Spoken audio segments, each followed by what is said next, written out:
Assalamualaikum warahmatullahi wabarakatuh. Selamat pagi semua rekan-rekan kerja semuanya. Kenalkan kami dari Digitur, saya Tita Carif, NPM 2043935. Kemudian, Tasya, silakan. Saya Natasha Elvia Fatmono dengan nomor NPM 2206836193. Kemudian selanjutnya Fatih. Perkenalkan, nama saya Fatih Muhammad Zidan, NPM 22068338885 dari Divisi Sumber Daya Manusia. Oke, kemudian Amahar, silakan. Kenalkan, nama saya Bahar Mufti dengan NPM 22068342263 dari Divisi Kearsipan. Kemudian Dava, silakan. Perkenalkan, nama saya Muhammad Dafa dengan NPM 22068333600 dari Divisi Sumber Daya Manusia. Oke, baik. Terima kasih. Perkenalkan kami dari Digitur, Future Digital Transformation. Di sini kita akan mengadakan rapat ya mengenai proyek kita, proyek jasa pengembangan klasifikasi jadwal retensi arsip dan keamanan arsip di salah satu perusahaan firma hukum yang bernama Asegaf and Hamzah Law Partners. Nah, di sini pertama-tama saya sebagai manajer proyek, saya berterima kasih atas waktu dan kesempatannya yang telah kalian luangkan dalam untuk menghadiri rapat ini. Oke, lanjut saja untuk rapat kali ini. Untuk menyingkat waktu dan profesionalitas, kita hanya membutuhkan 45 menit untuk rapat, dan jadi mohon nanti setelah kita memaparkan presentasinya masing-masing divisi, tolong untuk menjelaskan secara detail dan secara on point. Oke, pertama-tama saya izin mempresentasikan mengenai project manager presentation di sini. Sebagai manajer project, ada proyek jasa pengembangan klasifikasi arsip di ada keamanan arsip. Oke, di sini saya ingin membuka terlebih dahulu.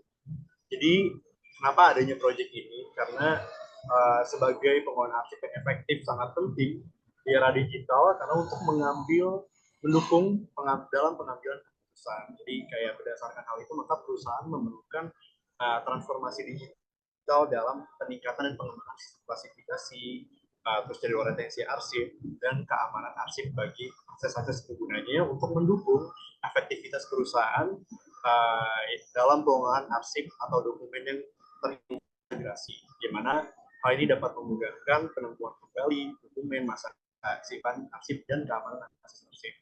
Nah, terus juga di sini tentunya ada tantangan pengklasifikasian arsip yang dimana bertata rapi, dan tentunya untuk on point-nya kita juga tujuan kita untuk mengembangkan sistem terintegrasi dalam pengelolaan arsip yang aman, efisien, dan patuh hukum. Oke, selanjutnya di sini ada peran saya sebagai manajer. Di sini saya bertanggung jawab dalam perencanaan untuk pengorganisasian dan pengendalian proyek. Jadi dari tahap perencanaan, pengendalian sampai ke evaluasi adalah merupakan peran saya, tanggung jawab saya. Dan juga saya juga harus memastikan proyek sesuai dengan skop, tujuan, dan tepat dengan target, mulai dari anggaran dan ekspektasi para stakeholder dalam proyek kami. Salah satunya dengan Asegaf and Hamzah Partners. Dan yang ketiga itu mengkoordinasikan tim dan sumber daya proyek. Oke, jadi mengenai divisi-divisi dan sumber daya yang ada dalam proyek ini, saya mengkoordinasikan tim baik internal dan eksternal. Dan di sini tugas saya mengembangkan dan memantau perencanaan proyek terperinci, juga mengelola anggaran dan sumber daya proyek, dan di sini juga memantau dan mengendalikan risiko yang menjadi probabilitas dalam proyek ini, dan juga memastikan komunikasi efektif para pemangku kepentingan internal maupun eksternal. Dan di sini di sini saya lanjut ke project planning. Nah, pada project planning ini untuk perencanaannya sendiri itu sudah mencapai target 90% perencanaan, yang dimana perencanaan ini meliputi dari ruang lingkup proyek, dari kita melakukan membuat proposal, langsung kita menjalin kontrak dengan Asegaf Hamzah Partners. Juga di sini manajemen proyek, di sini kayak kami sudah mengatur bagaimana nanti tanggung jawab peran dan masing-masing divisi. Jadi ada analisis kebutuhan, persiapan, dan validasi pelaksanaan. Nah, kenapa 90%? Karena tinggal tahap persiapan dan validasi pelaksanaan yang dimana masih direview oleh stakeholder kita, Asegaf dan Hamzah. Karena sebagai perusahaan yang kita tuju dalam proyek ini. Jadi kita perusahaan konsultan, jadi maka kita perlu di-review untuk validasi pelaksanaan agar berjalan dengan baik ke depannya. Oke, untuk timeline pelaksanaan sendiri ini kita lakukan dari Juni sampai Oktober 2024, yang dimana akan memakan waktu selama 6 bulan. Itu semua mulai dari planning, terus mulai dari proses bagaimana klasifikasi arsip itu dibuat, dirancang, jadwal retensi arsip, bahkan pengembangan sistem keamanan akses arsip untuk Assegaf, Hamzah, and Partners. Terus di sini ada 3P, Planning, Progress, and Problem. Di mana 3P ini terdiri dari rencana yang sudah saya lakukan itu di rencana cakupan proyek, of course udah oke. Terus di sini konsultasi sistem kearsipan. Jadi the next step itu adalah kita konsultasi kearsipan, di mana Assegaf Hamzah Partners ini akan melakukan konsultasi mengenai sistem kearsipan bersama kami dari pihak digital. Jadi mengenai bagaimana pengelolaan arsip, kita juga tahu bagaimana arsip apa saja yang diciptakan pada firma hukum. Nah, terus juga penetapan anggaran yang realistis. Tentunya anggaran telah kita plotting sama-sama, mulai dari sesuai dengan kebutuhan sumber daya dan baik dari fungsi-fungsinya, buat apa nanti alat-alatnya, mulai dari perangkat lunak dan perangkat keras dan kebutuhan lainnya. Dan terus juga di sini ada progres, yang dimana progres ini sudah 60% dalam monitoring proyek, di mana telah dilakukan pengawasan progres dalam proyeknya. Terus ini juga sistem koordinasi dan komunikasi internal dan eksternal. Oke, jadi kayak dalam progres ini kita sudah membangun koordinasi atau alur komunikasi baik dari internal kami itu dan eksternal dengan para pihak-pihak Assegaf Hamzah Partners. Dan di sini juga ada penyesuaian yang fleksibel. Jadi untuk sesuai dengan ekspektasi stakeholder, jadi kita perlu dengan penyesuaian yang fleksibel mengenai sistem kearsipan ini.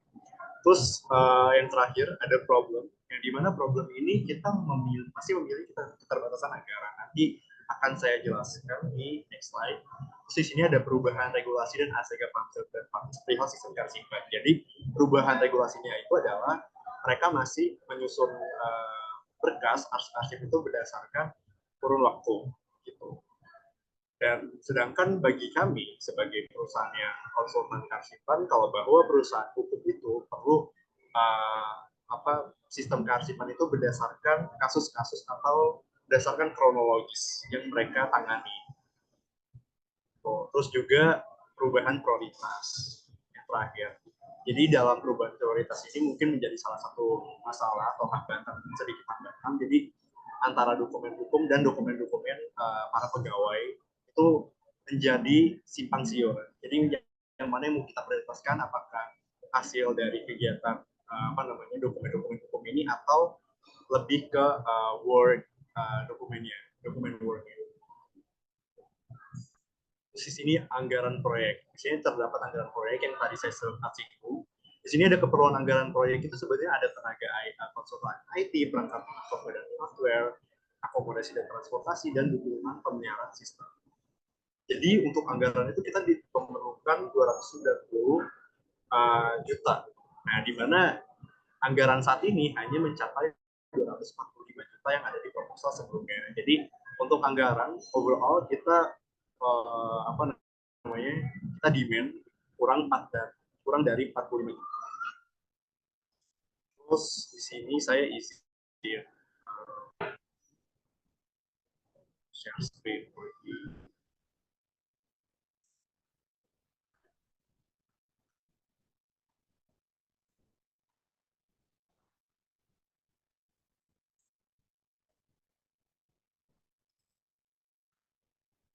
Di sini kita bisa lihat kalau bahwa di sini ada rancangan biaya pengembangannya. Di sini ada konsultan arsip, terus kayak apa saja keterangannya, terus hardware, dan ini kita butuhnya 160 juta. Cuma pun di proposal sebelumnya itu 245 juta, jadi kita mengalami defect sebesar 45 juta. Oke, untuk pengendalian proyek dan manajemen risiko, kita pertama saya akan mengidentifikasi risiko potensial arsip perusahaan. Jadi kemungkinan probabilitas terjadinya risiko terhadap arsip atau dari segi informasinya, fisiknya dan lain-lain. Dan juga sistem teknis, sumber daya dan keamanan arsip itu sendiri. Sumber daya itu mulai dari pegawai-pegawainya, apakah setiap unit pengelola pada perusahaan tersebut itu sudah menerapkan klasifikasi atau sistem kearsipan yang sesuai dengan peraturan. Dan juga peraturan dasar, dan juga saya akan menilai dan meninjau probabilitas dan dampak terhadap risiko tersebut dan juga mengembangkan strategi-strategi manajemen risiko sepanjang proyek. Mulai dari konstruksi sistemnya nanti seperti apa, kita harus memerlukan strategi-strategi manajemen risiko untuk mencegah terjadinya error atau ancaman terhadap keamanan data. Jadi pertimbangan. Jadi ada juga pertimbangan keterbatasan anggaran dan negosiasi. Jadi mengenai anggaran yang kurang tadi dan keterbatasan ini, kita juga adanya pertimbangan dengan ACG Farmser Partner atau upaya penggunaan sumber daya yang lebih efisien. Kita bisa mengurangi sumber daya yang lebih efisien untuk mengurangi biaya. Dan juga pemantauan dan mengenali biaya, tentunya pendanaan tambahan atau investasi, kita bisa cari investasi atau biaya kita jika diperlukan dana tambahan. Dan ini komunikasi dan koordinasi yang terakhir, komunikasi yang efektif dan internal digital dengan koordinasi governance partner tentunya. Juga saya akan melakukan weekly meeting ya 3 presentation di mana per minggu itu kita harus ada 3 presentation mulai dari planning, setiap divisi, planning, progress and problem. Dan yang terakhir koordinasi konsultan dengan departemen terkait di Hamzat. Jadi kita perlu sebagai konsultan kita perlu mensosialisasikan apa yang menjadi karya kita terhadap sistem kearsipan baik itu klasifikasi, JRA dan kawan arsip kepada departemen yang ada di ACG Hamzat dan agar setiap ilmu yang kita atau transfer knowledge yang kita gunakan atau kita kembangkan di dalam ACG Hamzat itu dapat dimengerti atau dipahami semua departemen. Oke, waktu itu ada klasifikasi nanti JRA, keamanan akses, secara digital, terus proses pengelolaan, konvensional maupun digital yang terjamin dan aman, terus konsultasi analisis, kita juga melakukan monitoring, audit kearsipan sesuai dengan standar dan bentuk penilaian kredibilitas. Juga efisiensi penggunaan sistem dan penyelenggaraan layanan. Terus yang terakhir, terjalinnya kerjasama yang berkelanjutan antara digital dengan sehingga Oke, sekian dari saya sebagai project manager. Kurang lebihnya mohon maaf. Mungkin selanjutnya akan saya arahkan kepada divisi selanjutnya untuk presentasi. Oke, baik. Silakan dari Mas Lodi. Oke, boleh dimulai. Sudah terlihat? Baik, terima kasih Hirzan atas kesempatan yang telah diberikan. Pada kali ini saya ingin update teknis pekerjaan untuk divisi sumber daya manusia, dan untuk pada kali ini saya ingin membacakannya dengan Muhammad Dafa. Boleh slide selanjutnya? Nah, untuk pembukaannya sendiri, selamat datang untuk presentasi kami kali ini. Pada kali ini, kami akan memaparkan capaian serta tantangan dari divisi sumber daya manusia yang berperan penting untuk keberhasilan proyek ini. Boleh selanjutnya. Untuk timeline 1, kita akan melakukan pembukaan rekrutmen dan seleksi. Jadi, di dalam pembukaan rekrutmen dan seleksi ini terdapat 3 proses. Yang pertama adalah proses rekrutmen tenaga kerja tambahan. Karena untuk sekarang ini sumber daya manusia kita sangatlah kurang atau tidak mencukupi. Yang kedua adalah kita menyeleksi calon karyawan berdasarkan keahlian dan pengalamannya sesuai dengan organisasi kita. Selanjutnya juga ada orientasi dan onboarding karyawan baru. Slide selanjutnya. Nah, baik, setelah tahap perekrutan untuk karyawan baru, selanjutnya ke timeline 2 yang dimana kita melakukan tahap pelatihan dan pengembangan. Di program ini kami melakukan pelatihan untuk meningkatkan keterampilan karyawan. Yang kedua itu kita akan melakukan workshop dan seminar terkait sistem kearsipan. Yang ketiga, kita melakukan pengembangan kompetensi melalui e-learning dan sertifikasi. Selanjutnya. Nah, untuk timeline ketiga, kita akan melakukan pengelolaan kinerja. Yang pertama, kita akan melakukan evaluasi kinerja karyawan secara berkala, mengenai bagaimana kinerja karyawan tersebut apakah baik ataukah harus dievaluasi. Yang kedua adalah kita memberikan feedback konstruktif untuk mengembangkan individu. Yang ketiga, kita melakukan penetapan target kinerja dan pencapaian individu serta tim. Selanjutnya. Selain itu, kami juga melakukan kesejahteraan dan motivasi karyawan.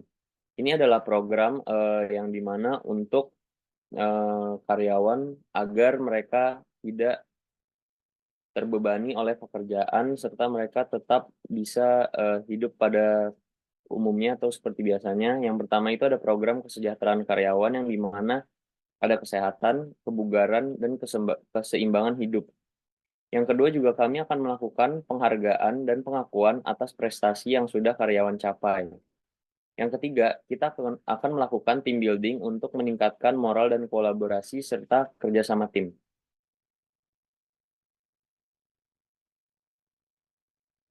Boleh slide selanjutnya.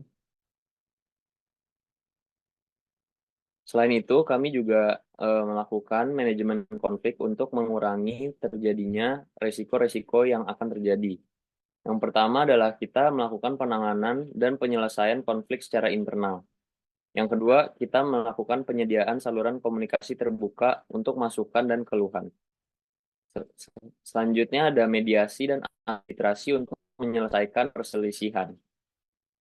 Boleh slide selanjutnya?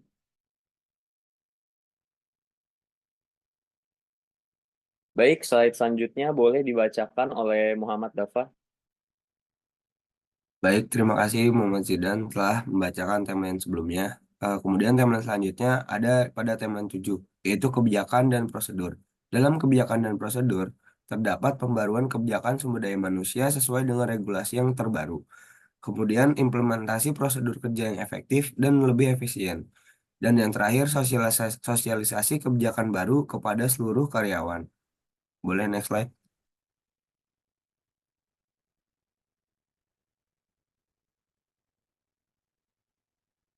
Kemudian pada timeline 8 terdapat penyesuaian dan optimalisasi yang berisikan evaluasi efektivitas program pengembangan sumber daya manusia dan rekomendasi perbaikan dan pengembangan program baru, dan yang terakhir implementasi penyesuaian berdasarkan feedback karyawan.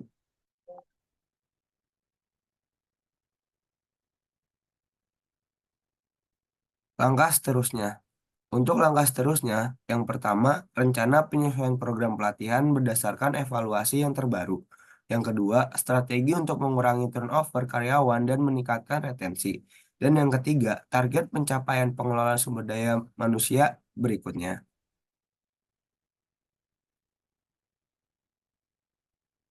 Baik, terima Silakan. kasih.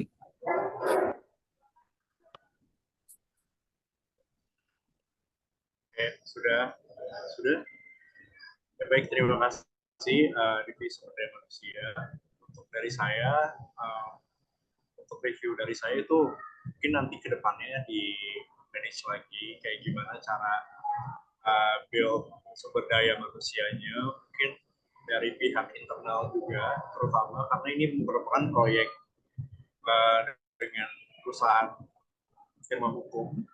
Jadi selain kita mengembangkan kita mengembangkan sumber daya manusia dari internal kami, mungkin kita juga perlu mengembangkan sumber daya di eksternalnya juga. Jadi dengan stakeholder kita, dengan si Hamzah Partners. Jadi biar nanti ketika mengimplementasi sistem ini, mereka juga perlu yang namanya monitoring dan pengembangan karya. Oke, baik.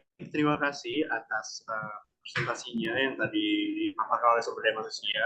Output dari saya mungkin feedbacknya adalah mungkin perlu adanya pengembangan manusia baik dari pihak internal Digitur dengan pihak eksternal sehingga Famza. Oke, selanjutnya ada divisi IT. Terima kasih Pak atas masukannya. Iya, sama-sama. Oke, sebentar ya. Oke, untuk divisi IT Silakan. Terima kasih Hirzan. Selanjutnya saya selaku perkembangan divisi IT, kita akan update ada pengembangan sistemnya yang dimana pengembangan klasifikasi arsip, ada pemrograman dan pengkodean sistem, serta ada integrasi klasifikasi dengan sistem yang manajemen arsip digital. Selanjutnya, pengujian dan perbaikan. Kita melakukan pengujian sistem dan identifikasi bug, ada perbaikan dan optimalisasi sistem, dan juga ada pengujian akhir sebelum implementasi. Nah, ini ada implementasi dan pelatihannya, yaitu instalasi dan konfigurasi sistem, pelatihan penggunaan sistem kepada staf dan administrator, serta penyusunan dokumentasi pengguna untuk referensi. Selanjutnya, manajemen resiko IT, yaitu resikonya ada analisis resiko keamanan IT, ada implementasi kebijakan keamanan, dan pemeliharaan sistem untuk mitigasi resiko. Dan langkah selanjutnya itu kita akan melakukan evaluasi sistem untuk peningkatan kinerja dan keamanannya. Kita juga akan melakukan pembaruan rutin dan pemeliharaan yang preventif, serta peningkatan keamanan dan pemantauan resiko secara terus-menerus. Sekian aja dari divisi IT, selebihnya mohon maaf. Oke, baik. Terima kasih dari divisi IT untuk presentasinya. Masukan dari saya untuk implementasi dan pelatihan ya. Salah satunya mungkin instalasi dan konfigurasi sistem itu harus kita make sure lagi nanti perlu memakan biaya kah atau memakan waktu berapa lama, kapan. Terus juga untuk pelatihan penggunaan kepada sistem staff dan administrasi itu udah oke banget. Terus juga di sini perlu banget nih yang namanya dokumentasi pengguna untuk referensi, juga bisa kayak penggunaan sistem nanti integrasinya itu gimana antara klasifikasi JRA dan keamanan arsip. Overall, it's good. Thank you, divisi IT. Pak Hirzan. Ya.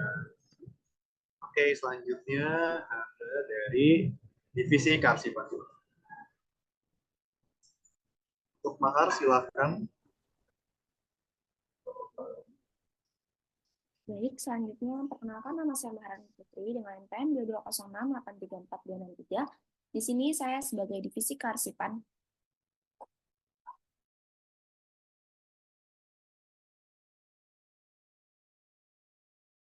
Oke.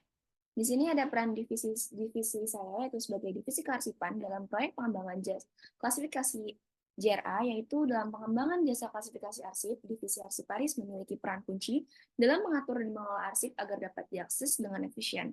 Saya bertugas menyusun sistem klasifikasi yang sesuai dengan kebutuhan klien dan memastikan dokumen dapat ditemukan dengan mudah, memberikan konsultasi mengenai pengelolaan arsip yang efektif.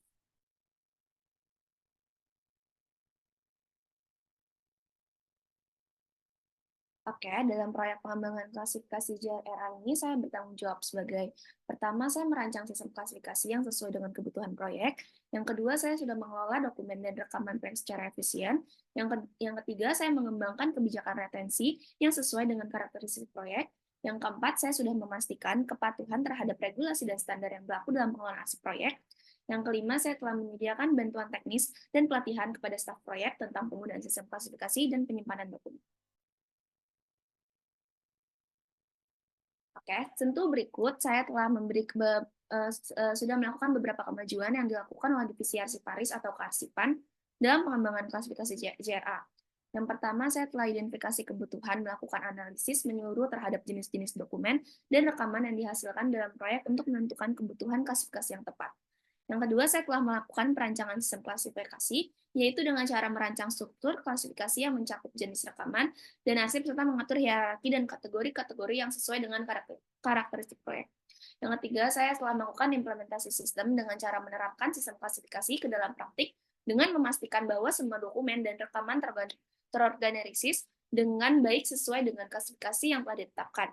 Dan yang keempat, saya telah melakukan pengujian dan penyesuaian dengan cara melakukan pengujian terhadap sistem klasifikasi untuk mengidentifikasi potensi masalah atau kekurangan. Kemudian saya telah melakukan penyusunan agar sistem dapat berjalan dengan optimal.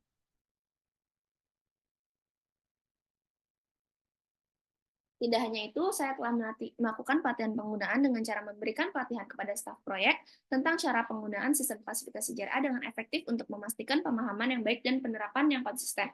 Yang keenam, saya telah melakukan evaluasi dan peningkatan dengan cara melakukan evaluasi berkala terhadap kinerja sistem klasifikasi, serta mengumpulkan umpan balik dari pengguna untuk melakukan perbaikan dan peningkatan yang diperlukan. Dan ketujuh, saya telah melakukan penerapan kebijakan retensi dengan cara mengembangkan kebijakan retensi yang sesuai dengan kebutuhan proyek dan memastikan bahwa dokumen dan rekaman disimpan dengan sesuai dengan jangka waktu yang ditetapkan. Dan yang terakhir, saya telah melakukan pemantauan kepatuhan, yaitu dengan cara memantau kepatuhan terhadap kebijakan retensi dan regulasi yang berlaku, serta mengambil tindakan yang diperlukan untuk memastikan bahwa semua dokumen dan rekaman diarsipkan dengan benar dan aman.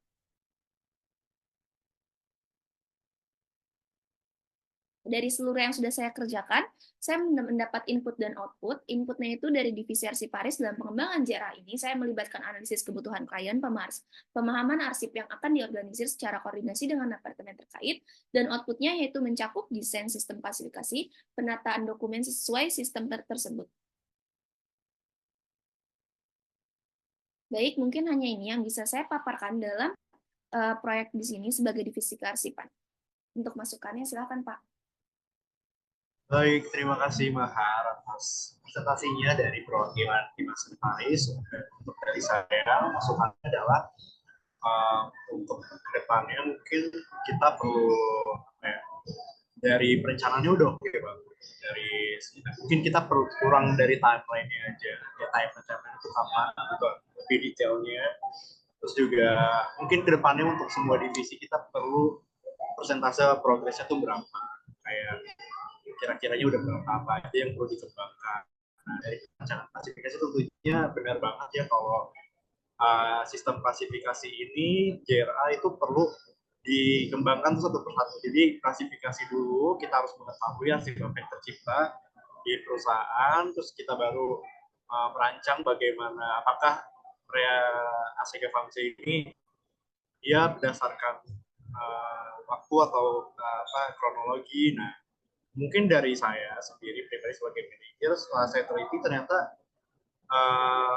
arsip yang mereka ciptakan itu berdasarkan kasus. Jadi misalkan kalau tahun ini ada kasus misalkan sidang sengketa tanah, ya mungkin itu akan terjadi beberapa bulan gitu. Jadi arsip itu perlu disimpan. Jadi untuk arsip-arsip, jadi ada perhubungan arsip yang misalkan bulan Juni mungkin nanti ada lagi sidang lagi, nanti itu arsipnya berdasarkan kasus yang mereka kerjakan. Jadi untuk JRA-nya dan SKK-nya justru perlu sistem yang berbeda terintegrasi ya. Kita harus tahu penggunanya siapa, akses siapa aja, sifat dokumen itu terbatas atau terbuka gitu. Tentunya karena ini firma hukum sangat amat eksklusif dan sangat amat ini suatu hal yang benar-benar penting. Jadi harus benar-benar terjaga dari segi akses dan juga retensi penggunaan. Oke, terima kasih dari saya. Selanjutnya, sebelum saya menutup, saya izin memberikan peringatan buat para kelompok, para tim saya. Jadi untuk kedepannya, mungkin kita seperti udah rancang di sini, kita bakal ada weekly meeting. Jadi weekly meeting itu setiap minggu, setiap ada proyek tentunya kita harus melakukan meeting, dan ini dalam bentuk 3P ini, planning, progress, and problem. Terus juga tentunya nanti untuk eksekusi proyeknya perlu ada timeline dari setiap divisi aja ya. Dan perlu juga ada Gantt chart, working constructor, setiap kegiatan dan proses fase-fase setiap divisi itu apa aja untuk lebih detailnya. Terima kasih telah menghadiri rapat proyek pengembangan klasifikasi JRA dan keamanan arsip dengan untuk stakeholder kami, ASEGA Famsi dan Partners. Terima kasih atas waktu yang sudah diluangkan, dan terima kasih atas dedikasi kalian dalam bekerja setiap divisi. Itu saja saya, kurang lebihnya mohon maaf. Saya izin tutup rapatnya. Wassalamualaikum warahmatullahi wabarakatuh. Waalaikumsalam warahmatullahi wabarakatuh. Terima kasih. Terima kasih.